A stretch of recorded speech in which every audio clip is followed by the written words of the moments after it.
오늘도 말씀으로 시작하는 복된 하루가 되길 소망합니다. 오늘 이야기는 이제 삼손에 대한 이야기가 조금 더 흘러갑니다. 오늘 삼손의 이야기를 쭉 살펴보면요, 저는 이렇게 한마디로 이렇게 요약하고 정리할 수 있지 않을까 싶어요. 그 애가 대체 누구인가 봤을 때, 참 양아치? 좀 표현이 그런가요? 불량배? 이 모습이 딱 어울리는 것 같아요. 전혀 이 삼손이 원래 전장 보면은 이제 나실인으로 태어났다라고 얘기하는데, 아니 나실인하고는 상관이 전혀 없을 것 같은 모습. 어떻게 이런 사람을 통해서 하나님 역사하실까?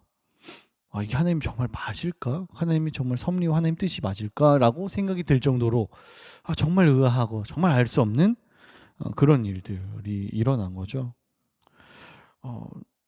이 사사기의 이야기들을 보면요, 특별히 오늘 삼손의 이야기가 13장부터 16장, 그러니까 13, 14, 15, 16 4장에 걸쳐서 이야기가 나와 있어요. 진짜 의아한 거죠. 어떻게 이런 사사의 이야기가 이렇게 좀 긴 장을 거쳐서 적혀져 있을까 싶을 정도로 얘기가 나와 있습니다. 그리고 17장부터 이제 21장은 목사님께서 말씀하셨듯이 사사기 초반부에 일어난 일입니다. 초반부에 일어난 일이고, 그리고 이제 이 사사기 이제 앞에 있는 내용은 오히려 후대에 이제 일어난 일인데요.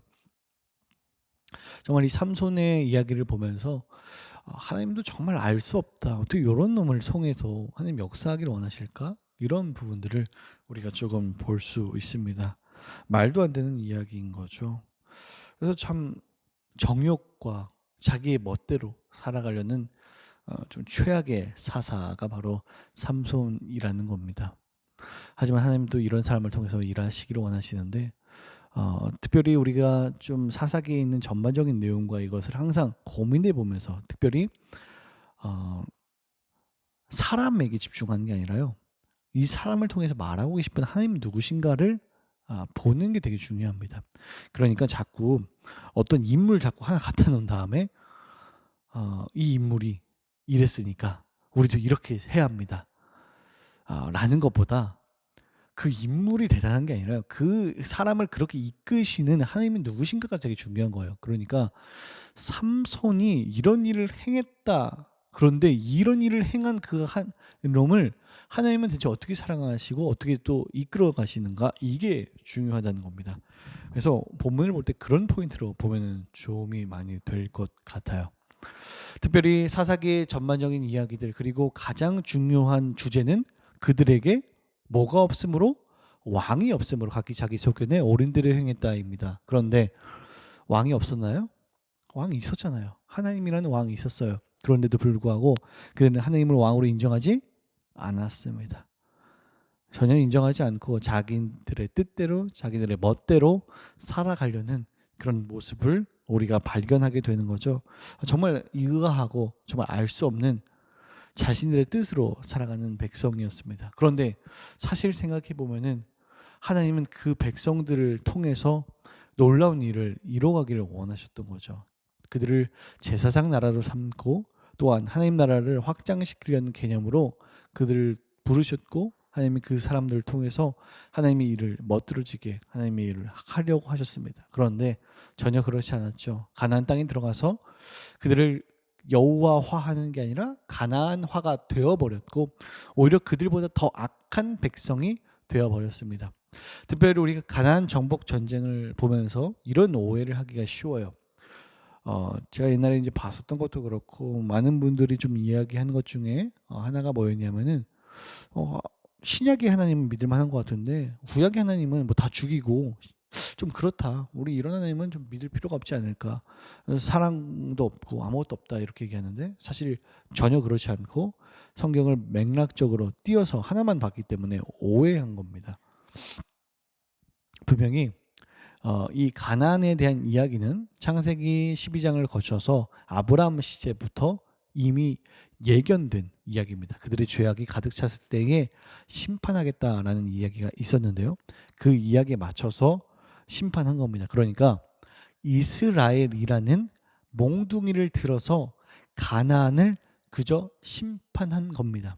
마찬가지로 이스라엘 죄악이 가득 찼을 때 아수르와 바벨론이라는 몽둥이를 들어서 심판한 것뿐입니다.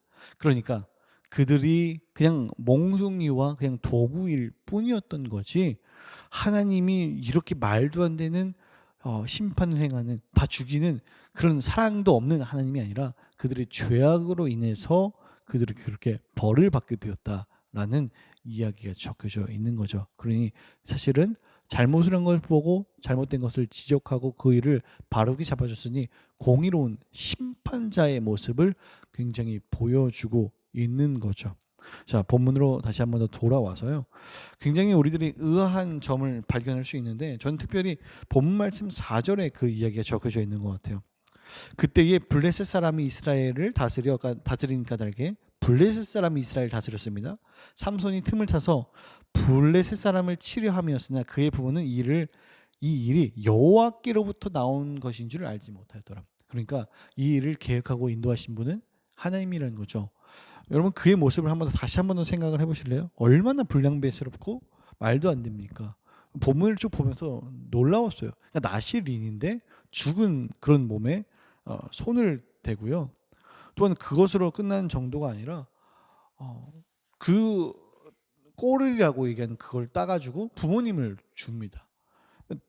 말도 안 되는 거죠. 자기의 막 욕심과 그 뜻대로 그냥 하고 싶은 대로 행해버리는 그런 모습들을 다 볼 수 있습니다. 그리고 또한 이방 여인에게 청혼하기 위해서 그 막 포도원 거쪽을 막 통과하고, 포도나무 쪽 가지 말라고 돼 있거든요. 그런데 그것을 정말 죽은 사자의 몸에 손을 대고 죽은 시체의 몸에 손을 대는 거, 이런 모습들은 나실인의 모습이라고는 보여질 수가 없습니다. 그리고 또한 나중에 보면은 이제 30명이라는 블레셋 사람을 죽이는 모습도 나와 있죠. 그러니까는 정말 가나안화가 되어버린 이 말도 안 되는 삼손의 모습을 보면서 이런 놈이 어떻게 하나님의 역사를 담을 수 있는 그릇이 될 수 있을까, 이런 생각을 막 하는데요. 저는 그래서 어디까지 생각이 되냐면, 이런 사람을 쓰셨는데 마찬가지로 내가 삼손과 다를 건 뭐야 라고 생각이 들었어요. 여러분, 우리가 본문을 보면서 가장 오해하고 또한 많이 좀 잘못 나간 생각은 그 본문의 모습과 우리하고 자꾸 나랑은 상관없다라고 생각하는 자세입니다. 그런데 모든 본문을 보면서 이게 바로 우리들의 낱낱한 그리고 민낯이고 현실임을 인정하고 생각을 하지 않으면요, 우리는 그저 너무 멋진 한 명의 사람이 될 수밖에 없어요. 그런데 저는 이 삼손의 모습을 보면서 저의 모습과 다르지 않다라는 것을 인정하고 고백할 수밖에 없습니다. 제가 뭐 특별히 이런 짓을 저질러서가 아니라요, 그의 모습을 보면 불량배스럽고 정말 하나님이 쓰실 수 없는 그릇이었는데 하나님이 쓰신 거잖아요. 마찬가지로요, 저는 하나님이 쓰실 수 있는 그릇이 안 돼요. 말도 안 됩니다. 그런데 제가 잘나서입니까? 아니에요. 하나님이 사랑하시고 또한 그 백성들을 구원하기로 작정하셨기 때문에 그 일을 벌이는 겁니다. 그렇기 때문에 우리가 모든 본문을 보면서 대체 이렇게 일하시는 그 하나님은 누구신가를 봐야 되는 게 포인트라는 거죠. 절대로 삼손이 자기의 욕심을 따라서 막무가내로 한 일을 칭찬할 수 없어요. 그렇지만 주님은 삼손을 통해서 이스라엘 구원하시려는 뜻을 이루시지만 그 삼손은 사사로운 감정에 이끌려 보복한 것에 지나치지 않는다는 사실을 인정하면서 정말 하나님이 대체 일하시는 방법이 무엇인지를 고민하고, 또한 우리의 삶의 모든 현실 속에서 그런 것까지도 인도하시는 하나님의 섭리와 또 하나님의 사랑을 또한 발견할 수 있는 조금 더 성숙한 그리스도인으로서 살아가는 저와 여러분 모두가 되었으면 좋겠습니다. 여러분 반드시 기억했으면 좋겠어요. 이 본문을 통해서 말하고 싶은 하나님은 누구신가가 포인트입니다.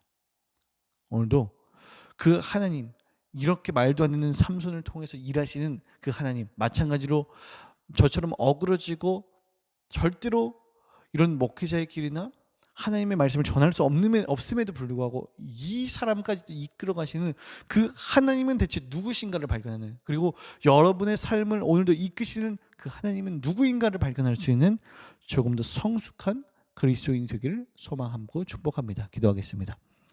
사랑이 많으신 아버지 감사합니다. 오늘 본문의 말씀을 보면서 과연 이런 사람을 통해서 일하시는 그 하나님은 누구신지를 발견하게 됩니다.